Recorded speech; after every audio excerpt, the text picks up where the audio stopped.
നഗരസഭയുടെ വികസന വിരുദ്ധ നിലപാടിലും അഴിമതിയിലും പ്രതിഷേധിച്ച് സിപിഐഎം ബല്ല ലോക്കൽ കമ്മിറ്റി നടത്തിവരുന്ന റിലേ സമരത്തിന്റെ ഭാഗമായാണ് ബുധനാഴ്ച പ്രവർത്തകർ നഗരസഭാ കാര്യാലയത്തിലേക്ക് മാർച്ച് നടത്തിയത്. കുന്നുമലിൽ നിന്ന് ആരംഭിച്ച മാർച്ചിൽ നൂറുകണക്കിന് ആളുകൾ പങ്കെടുത്തു.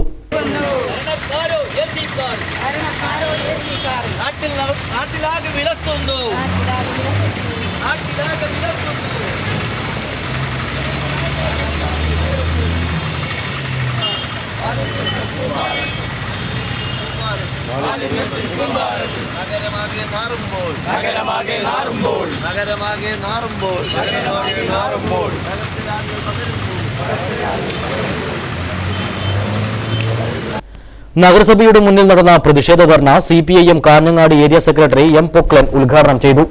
അഴിമതി എന്തൊക്കെ നടത്താൻ വേണ്ടി കഴിയും, എങ്ങനെയൊക്കെ നടത്താൻ വേണ്ടി കഴിയും, അതിന് ഈ അഭിപ്രായ വ്യത്യാസമൊന്നും ഈ നഗരസഭ ഭരിക്കുന്ന ഭരണാധികാരികളെ സംബന്ധിച്ചിടത്തോളം ഇല്ല എന്നത് 2 വർഷം പിന്നിട്ട് പോയിക്കൊണ്ടിരിക്കുന്ന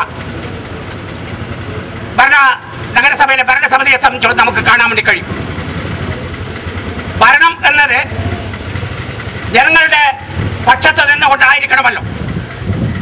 അങ്ങനെ ഒരു ജനപക്ഷത്ത് നിന്നുകൊണ്ട് എല്ലാ ജനങ്ങളെയും സേവിക്കത്തക്ക രീതിയിൽ ഒരു ഭരണ സംവിധാനം ഉണ്ടോ എന്ന് ചോദിച്ചാൽ നമുക്ക് നമ്മുടെ അനുഭവത്തിൽ നിന്നും വളരെ വ്യക്തമായിട്ടും അറിയാൻ വേണ്ടി കഴിയും. നെല്ലിക്കാട്ട് കുഞ്ഞമ്പു അധ്യക്ഷനായിരുന്നു. K V Raghavan, T Narayanan തുടങ്ങിയവർ സംസാരിച്ചു.